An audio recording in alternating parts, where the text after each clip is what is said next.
planeta fora. E olha só como se emprega.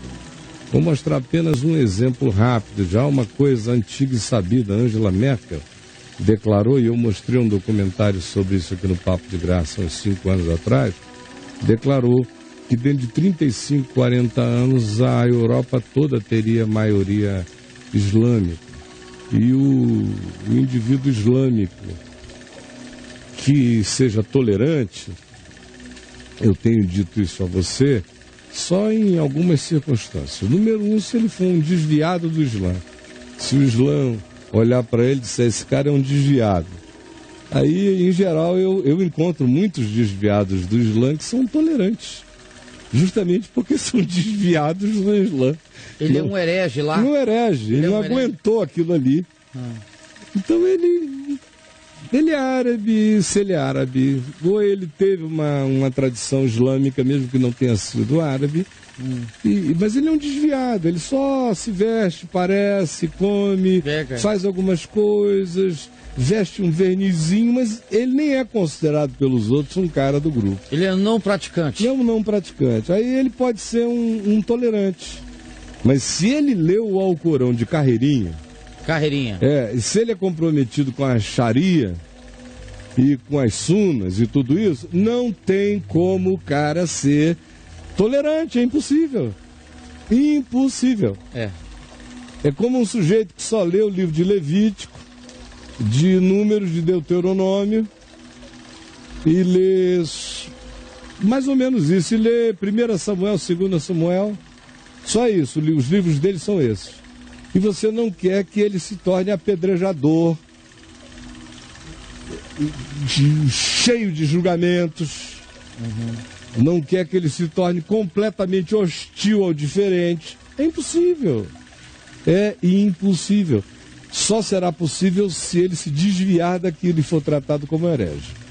Segunda coisa, quando você vira um indivíduo de confissão islâmica tolerante, é porque ele nunca leu o Alcorão e tem um convívio alienado em relação ao islamismo original, e a família dele também não é tão envolvida. Não está muito afim. Eles não até estão, mas eles não sabem nem o que é bem. Porque tem, assim como tem no meio cristão, a multidão não sabe nem o que é. Sim, cara. Lá, muito mais ainda. Porque a maioria lá não sabe nem ler e escrever. Nos países pobres da região, então é tudo orelhada. Se você estiver do lado de uma comunidade fanática, você fica fanático. Se você estiver do lado de uma comunidade menos fanática, você fica menos fanático. Só isso. A terceira possibilidade do cara não ficar tão intolerante, nesse caso, é de ele, de fato, ter tido uma experiência civilizatória de fraternidade humana tão inegável que ele precise praticamente se tornar ateu de Alá para poder sobreviver aqui como um ser humano transcivilizatório. Do contrário, meu amigo, só quem não leu, e a maioria não leu, o presidente Obama não leu o Alcorão. Se ele tivesse lido, ele não falava as bobagens que ele fala. É um livro da paz. Mentira, não é. A chave hermenêutica para entender o Alcorão é Maomé. A vida de Maomé, porque o Alcorão é um livro do Maomé. Ele disse que foi o anjo Gabriel que deu para ele, mas é dele. O livro é dele. Ele psicografou, Gabriel? Ele psicografou, seja lá como é que foi, mas grafou o bicho. Tá grafado. Tá grafado. Ele é a chave hermenêutica para entender. Ele é o cara que chega e diz, para vocês são 4 mulheres, se puderem pagar pelas 4. Mas eis que Gabriel me trouxe uma revelação, já que tu és super fiel, para ti não há limite. Podes ir, ele foi até 17. Pessoal só 4. O pessoal só 4, quem tivesse grana para ir. Ele é aquele que fez, que matou, que destruiu. Ele degolava.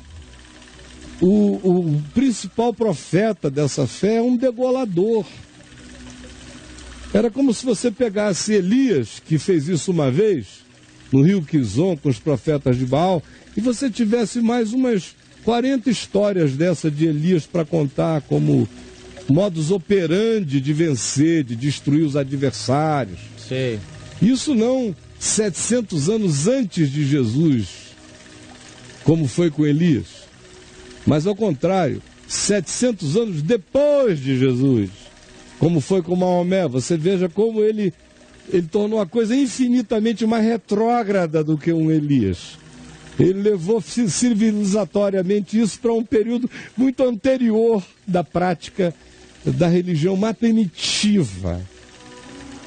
Então ele é a chave hermenêutica para isso aí. O sonho desse pessoal é levar o planeta Terra inteiro para os dias de Maomé, para o século VII. É o sonho. Esse é o milênio. É a viagem dos caras. É a viagem de salvação da Terra, se a gente voltar para o momento em que o profeta Maomé estava vivo. Inclusive, desvestindo-nos de todos esses aparatos civilizatórios e voltando para a originalidade cultural, arquitetônica, moral, em todos os níveis para aquilo ali. Então, como eles serão tolerantes? Não dá. O que acontece é que eles acabam, onde eles chegam, eles se tornam os donos. Eu tenho amigos e amigos, eu estudei com alguns deles nos Estados Unidos. Rapaz, nos Estados Unidos, eu me lembro, eu já contei isso aqui. Um dia nós saímos de uma classe, eu e 5 amigos árabes, dos mais abertos. Muçulmanos, não só árabes, mas muçulmanos dos mais abertos. Saem contigo, né? Saíram comigo lá na universidade, o Estado me adorava. A gente saiu da sala, eles iam na minha casa almoçar, jantar. Conversavam com você? Iam para churrasco lá em casa. Achavam a minha cunhada, então, atraente, e ficavam loucos por ela. Vamos lá, a cunhada do Caio é muito linda. Mas eram tarados todos, coitados. Por exemplo, nesse dia a gente saiu da classe e era verão, tinha umas 20 a 30 louras, com mais uns 10 caras, cada um para um lado. Elas de calça jeans, tiraram a camiseta, ficaram com aqueles peitos americanos grandes, exuberantes, peito americano, no brancos original. E rosados. Sei, galera. Todo assim, pegando aquele solzão, com peitão pra fora. Ele é picote centro. Aquele picote centro, Torres Gêmeas. Torres Gêmeas antes de Bin Laden. 110 andares cada Isso, é tudo ali, tá assim. Estão elas lá, né? Aí quando eu saí, eu olhei e passei. Aí os caras, não, se agarravam em mim. Caio, não, elas não podem fazer isso, elas não podem. Elas estão nos tentando. Que isso, cara? A culpa é dela? Que isso, amigo? Se segura, vai fazer um estágio lá no Rio, eu te levo na Praia da Ferradurinha. Na década de 70, era todo mundo assim, ou você se acostuma ou você pira. Que é isso, cara? Sim. Aí, aí, loucos. Eles me disseram, é por isso que tem gente que não aguenta, chega aqui e quer fazer loucura. É como você trazer para dentro da sua casa um pessoal que você diz, não, eu quero acolhê-los. Eu tenho espaço, eu vou acolhê-lo, eu tenho bens, eu vou sustentar, vou ajudar, vou facilitar o seu processo, tá bom? Tá aqui. Mas é a minha casa. Aí, alguns meses depois, eu já não posso mais vir de sunga para a piscina, porque eles acham que é indecente. A minha mulher não pode mais vir de short aqui para fora, porque eles acham que é indecente.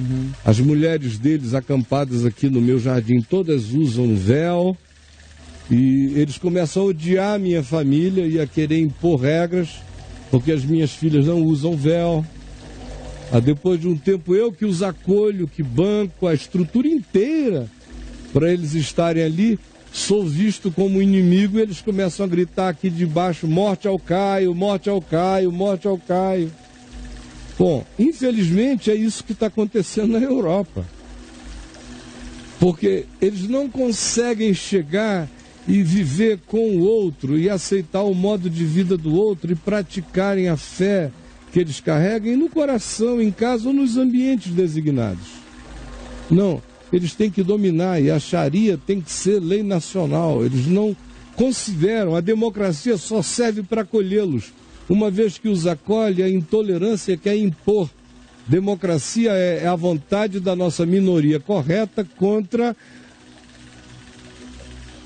os descabimentos dessa maioria que nós consideramos alienada, que tem dinheiro que nos banca aqui, mas a nossa missão diante de Deus é obrigá-los a serem como nós, ou então liquidá-los. Isso dentro da tua casa. Olha isso. Agora, é só você pensar na economia da sua família, ao invés de pensar numa nação que aparentemente é a casa dos outros e não é a sua. E imagine isso acontecendo aqui no Brasil, que você vai ver nos 2 vídeos que eu mostro a seguir. Mostra o primeiro aí das estatísticas, meu querido Judá. The world's most dangerous ideology. In the first part of the 20th century, the answer was fascism. First manifest in Italy in the 1920s, and then in Nazi Germany and in Imperial Japan. It took a world war and 50 million dead to stamp it out. In the second half of the 20th century, the answer was communism. Between the Soviet Union, Mao's China, and their client states, at least 100 million people were killed in its wake. Today, the answer is Islamism, a radical and often violent form of Islam. Like fascism and communism, Islamism is totalitarian in nature. The state controls everything. Also, like fascism and communism, Islamism is inherently expansionist. It always seeks to get bigger, cross borders, and bring as many peoples as possible under its control. And, like fascism and communism, many of Islamism's adherents are prepared to kill to achieve its aims. Those aims are antithetical to everything Western and other free societies stand for. Free speech, free enterprise, freedom to practice or not to practice any religion, freedom of assembly, a free press, and, of course, fundamental human and civil rights for all their citizens. Islamism completely rejects the Western principle of separating religion from government. In its view, governments are legitimate only if they rule according to religious law, in Islamism's case, Sharia, Islam's extensive body of sacred laws. Sharia is based on the teachings of the Quran and the Sunnah. The Quran is believed to be the literal words of Allah as revealed to his prophet Muhammad in the 7th century, and the Sunnah consists of the words and deeds attributed to Muhammad. Islamists interpret Sharia to hold that anyone born Muslim must remain Muslim and face execution if they convert to any other religion, that adulterers must be stoned to death, that anyone who insults Islam or Muhammad must either be severely whipped or executed, and that thieves should have a limb cut off. In addition, Islamists condone polygamy and child marriage. These beliefs are being put into practice right now in, among other places, Iran, the Sudan, Saudi Arabia, the Muslim parts of Nigeria, parts of Pakistan, Syria, Iraq, and Afghanistan, and wherever else Sharia has established a foothold. If Islamists were content to live under strict Sharia law in their own communities and leave everyone who doesn't want to live that way alone, they wouldn't be a threat to the rest of the world. But that would not be Islamism. Islamism wants the entire world governed by Sharia, and anyone who opposes Islamist expansionism is the enemy and must be destroyed. That, of course, includes the United States, all of Europe, and Israel. But it also includes fellow Muslims. Indeed, Islamists have killed far more Muslims than members of any other group. So how many Islamists are there? Nobody knows for sure, but we can make some conservative calculations. There are approximately 1.5 billion Muslims in the world. How many of these are Islamists? A 2013 Pew Research poll offers some clues. 86% of Muslims in Pakistan, 80% in Egypt, and 65% in Jordan support the stoning of adulterers. 79% in Afghanistan, 62% of Palestinians, and 58% in Malaysia, considered a moderate Muslim country, support the death penalty for Muslims who convert from Islam. If only 10% of the world's Muslims are Islamists, and the percentage is likely higher, that's 150 million people. Among these, how many are willing to take violent action to enforce their Islamism? Here we're talking about Al-Qaeda, the Islamic State, the Taliban, Hamas, Hezbollah, Boko Haram, Al-Shabaab, and other groups that send suicide bombers into markets, explode car bombs at funerals, throw acid in the faces of girls who attend school, murder sisters or daughters who defy the will of a brother or father, or who fly hijacked airplanes into buildings. This is a very hard number to pin down. So let's again be cautious and say the figure is only 2% of that 150 million. That's still 3 million people, 3 million potential terrorists organized by a common ideology and supported by many more. The good news is that hundreds of millions of Muslims are not radical Islamists. Just to cite one example, the Islamist Muslim Brotherhood governed Egypt for 1 year in 2012. But enough Egyptians were so outraged by the Brotherhood's harsh imposition of Sharia law that they staged perhaps the largest demonstrations in human history against the Muslim Brotherhood and brought that government down. Since the beginning of the 20th century, every generation has been confronted with a lethal threat to freedom and fundamental human rights. Free people defeated the last two totalitarian threats, fascism and communism. If we want to preserve freedom, we, non-Muslims and Muslims alike, will have to defeat the threat of our time, Islamism. I'm Raymond Ibrahim, author of the Al-Qaeda Reader for Prager University. Bom, esses números eu pessoalmente conheço há algum tempo. Esse vídeo foi refeito, mas são números que vêm sendo levantados. E há uma quantidade enorme de vídeos sobre a Inglaterra, o que está acontecendo na Inglaterra. A Holanda, por exemplo. Dentro de 15 anos, a Holanda vai ter provavelmente uma maioria muçulmana islâmica. A Holanda. Aí que é a capital da liberdade equilibrada, todo mundo na paz. Imagina um negócio desse se radicalizando. É muito, muito estranho, muito, muito triste, porque você reconhece, por exemplo, no caso da tragédia e das variadas tragédias na região, todas elas são provocadas entre eles mesmos contra eles próprios. Conforme esse vídeo disse, eles matam mais a eles mesmos do que conseguem matar até a outros. E ninguém mata mais eles mesmos do que eles próprios. Do que eles mesmos. Então é um negócio muito doido. Aí eles fazem essa calamidade ao processo de migração. No oportunismo dos doidos, aproveitam a calamidade humana que eles mesmos geraram contra os seus próprios irmãos, uns contra os outros. E aí passa a ser uma obrigação mundial acolher, que é de fato um privilégio, se você pode acolher quem está necessitado. Aí no meio disso vem todo o oportunismo infiltrado. E os que são acolhidos, uma vez que a calamidade vai passando e a vida vai se assentando, eles vão começando a se organizar e imediatamente brota no coração de muitos, talvez da maioria, aquele sentimento de, bom, já que eu estou aqui é para glorificar Alá. E a melhor maneira de glorificar Alá é islamizar a região, que é uma espécie de evangelização, islamização. Sim. Aí converter a galera. Só que não é papo de amor, nem de carinho, nem de nada. Não é testemunha de Jeová, quem dera. Fossem de porta em porta. Apenas chatos. Chatos como testemunha de Jeová, adventista do sétimo dia. Isso, pentelho. Pentelhostais. Indo de porta em porta. Não, cara. Não é assim que eles vão. Não. Olha, eu vou mostrar uma manifestação branda. Eles vão armados, né, cara? Vou mostrar uma branda. Até semana passada eu tinha aí algumas pesadas, aí depois eu falei ao Judá, apaga isso aí. Pena que eu apaguei. Vou mostrar uma branda. Vai. Uma branda. Mostra a branda, por favor. Dooley, and this is Luton, where I was born. I went to school here. I even worked at the airport. And then I moved away. But now I'm coming home to find out if it's true that Muslim extremists are taking over my town.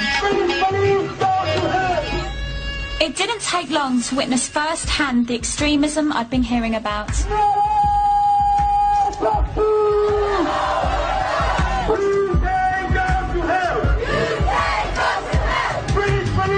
Olha só.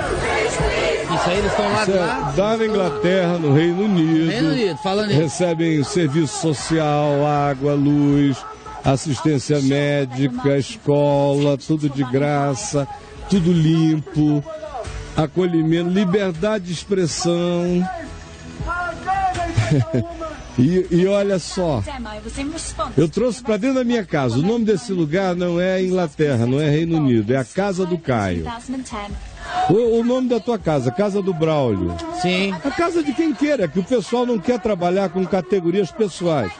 É fácil transferir o problema para um ente chamado Estado lidar. Agora, ele não lida com isso na casa dele. Bota na tua casa, não tem endereço. Uma empregada que seja um pouquinho mais ousada vai embora no dia seguinte. Agora é fácil ficar com essa abstração distante, conceitual, chega a me dar raiva, porque ninguém consegue trazer para debaixo da sua vida. Olha aí. Morte ao Braulio, morte a isso, morte àquilo. E você financiando o processo. E se você fala, cala a boca. Você criou um sistema que me acolhe, esse sistema me dá direito a dizer que eu quero te matar. Essa é a lógica da loucura. Agora, a menina está sendo acusada de estar tentando seduzir os homens da passeata. Diz que ela falou que ela tá nua. É, tá pelada. Não está vendo que os nossos homens estão aqui de pintos levantados? Ai, Jesus. Agora, a gente vive na era do politicamente correto. Isso que eu estou dizendo aqui, se for passado por um professor universitário, em qualquer universidadezinha, na PUC, na Unicamp, ou na USP, vão dizer, esse é um retrógrado, vão pensar que eu sou parente de um direitista. Não, eu só tenho memórias que eles não têm. E as minhas não são sistematizadas por nenhuma ideologia. Eu estou livre para olhar essa questão com o meu coração purificado. Eu tenho amigos islâmicos desviados do islamismo que aplaudem de pé o que eu estou dizendo aqui e contam histórias que o Ocidente não quer ouvir por causa do nosso politicamente correto. Aí, é pecado não ser politicamente correto. É pecado não ser contra um país que, tendo acolhido esse tipo de fenômeno, agora esteja dizendo vocês passaram dos limites há muito tempo. É considerado praticamente pecaminoso fazer assim.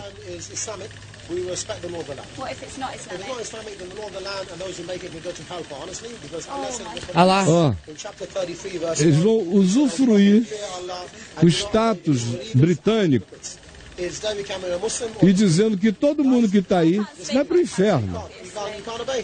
E que a única maneira é estabelecer a lei deles em cima.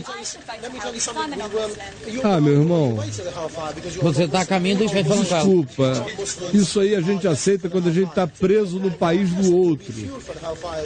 Mas a gente não aceita isso quando o outro vem para dentro da nossa casa e quer impor regras que a hospitalidade humana diz que são inaceitáveis. Eles são apenas hóspedes. Então sejam generosos com quem foi generoso. Comporte-se conforme as leis da casa. Ou busque o seu endereço. É simples assim na minha casa, na tua casa, em qualquer ambiente humano.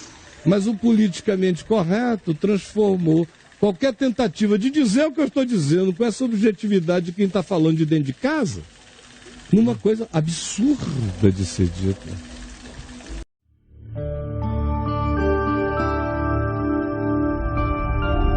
Vem VTV, o canal é você.